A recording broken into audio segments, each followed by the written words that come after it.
Hi everyone, my name is VPayne, and today I'm going to be discussing a study called The Efficacy of Non-Contingent Reinforcement as Treatment for Automatically Reinforced Stereotypy, and it is conducted by Britton, Carr, Landenborough, and Romick.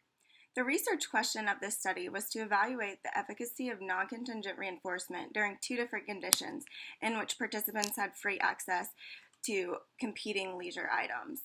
The dependent variable in this study was the amount of time that individuals engaged in automatically reinforced stereotypy. The independent variable was the amount of time individuals engaged with an object and the amount of time the prompted object manipulation with competing leisure items was identified during preference assessment. The inter-observer agreement during this study was overall conducted on an average of 28% of sessions, and it was calculated by dividing the overall agreements and disagreements and multiplying that by 100. The mean IOA for participants' functional analysis were 90%, 98%, and 94%. The mean IOA for participants' treatment and evaluation for stereotypy was 100%, 99%, and 99%.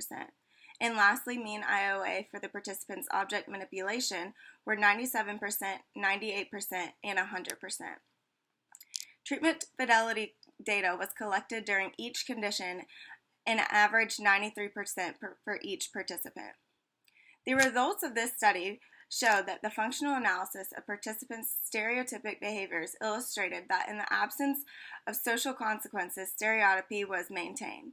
During the treatment condition, in which all participants were prompted to engage in object manipulation, all participants engaged in higher levels of object manipulation than during the baseline or no interaction condition.